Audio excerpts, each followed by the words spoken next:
morning, everyone. Tēnā koutou katoa, nō reira, inga mana, inga rio, inga rangatira mā, tēnā koutou katoa. So, a few confessions before I start.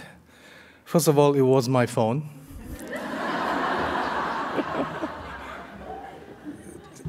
Second thing, minor corrections. I actually walked here, that's why I'm slightly late. Run, take a cab. And lastly, I have been recently promoted to Director General about a year ago.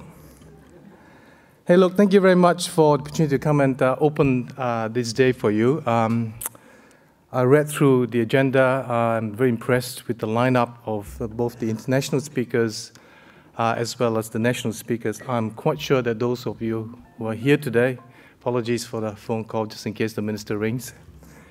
I'm sure you will thoroughly enjoy yourself, and there will be many lessons to be learned, and I look forward to actually hearing about some of them in the subsequent days and weeks.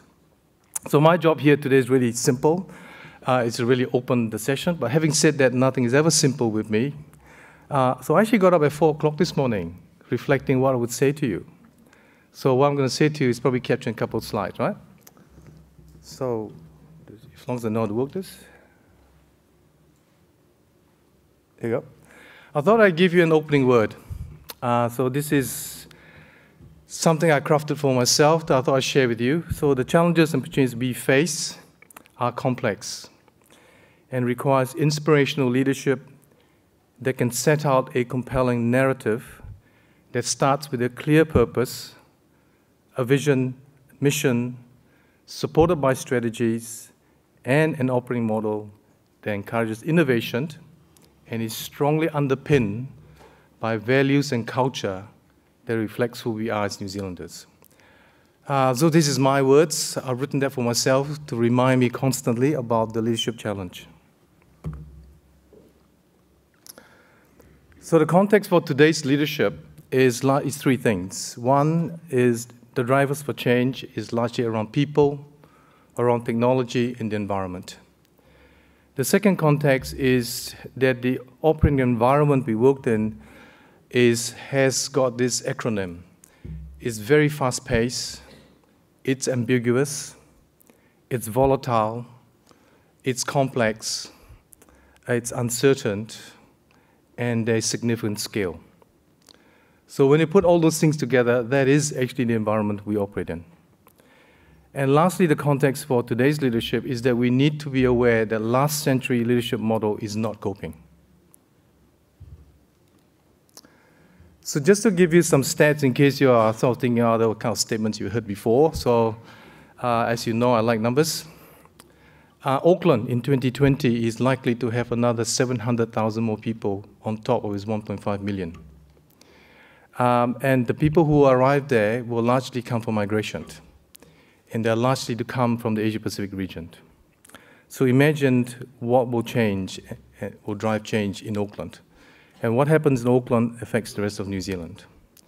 In a more international scale, if you look at the population stats, Japan is set to reduce their population from 127 million down to 95 million in the next 35 years. They are the third largest economy in the world and one of our largest trading partners. Another set of stats, telephone took 75 years to reach 50 million. Radio did a bit better. It took 38 years. The internet took 4 years. Facebook took 2 years. Google Plus took 88 days. And the Angry Bird apps took 35 days. I'm fascinated by how fast mobile strike will reach 50 million users. Knowledge doubles itself roughly 100 years in 1900. By Second World War, it just took 25 years. Today, and this is a bit dated now, it took 13 months. Patients Like Me is a consumer network, has 400,000 followers around the world, and I'm one of them. 23andMe is a genomics mapping service. It currently has 1.2 million clients around the world, and some of them are New Zealanders, particularly young New Zealanders, who are not getting only the genomes mapped for themselves, but actually buying its presents for their mums and dads. So I'm told by one young person. By 2020, McKinsey Global Institute in the 2012 report indicates that 95 million low-skilled jobs will be in surplus. In other words, there will be people available but no jobs. There will be a shortage of 45 million medium-skills jobs and 40 million high-skills jobs. That is a small cut of the context of the operating environment we're facing. So when we look at the drivers for change around people, we are familiar with the usual demographics, which is about an aging population, a changing ethnicity, particularly in New Zealand. But also in demographics, we actually have to factor into account that there is an urban drift that is an international phenomenon. People are leaving the smaller rural provincial towns and congregating to the large urban centers. Societal values and expectations are changing. We have very few stay-at-home moms now. We are increasingly having people that have no family support. And work-life balance is an expectation, particularly by younger generations. And the other driver for change around people is our awareness around service gaps, particularly around vulnerable communities. On technology, this is just a list of today. Day by day, more things are turning up, some of which I don't even understand. And it's not so much about the individual technology that is forcing the change. It's actually the convergence of these multiple technology with each other. I've been told that Levi's have patented a new artificial fabric that is almost entirely made up of nanoparticles, which is capable of being used as a platform to load up diagnostic, therapeutic, and treatment capabilities. So I wonder how long it will be before that appears as normal garments for sale in our shops. And what will that do to disrupt the way we think about looking after New Zealanders?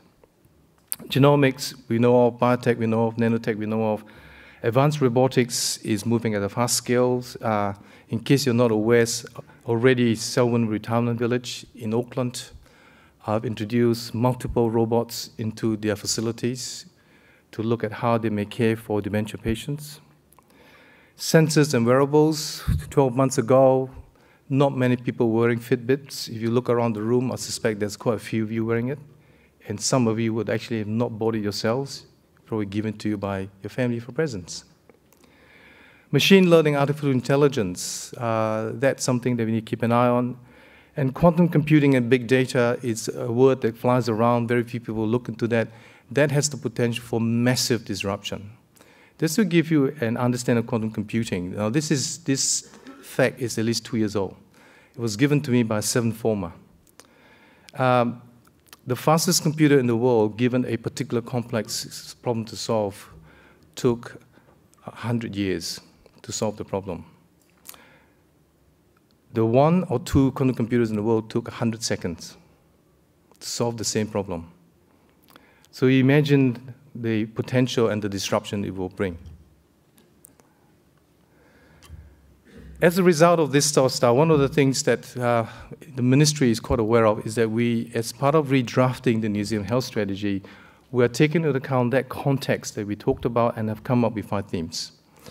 Those themes are, I'm quite curious, that actually has been interpreted in a number of ways and often in a very narrow way in each of the 5 themes. So I'm not going to go through them because the minister is going to talk through them a little bit when he comes. But my encouragement to you is when you read the health strategy when it comes out, I think you should look at the broadest interpretation of each of the 5 themes, rather than look at it and say, familiar, been there, done that. I've got a couple more slides and I've finished. So when we talk about leadership, this is a profile for me of what it means for someone who steps in the leadership position. And it's not a title. There needs to be evidence of courage and resilience and self-control, and that's about the person's character. Those 3 things go together. The next thing is You cannot be a leader if you are not able to be self-aware and also be situation-aware. It is only 50% complete if you are self-aware, but you are unable to be situation-aware. You have to be an excellent communicator, and that's a skill. You can be taught if you are not good at that, but you have to practice. And you need to actually demonstrate a learning culture.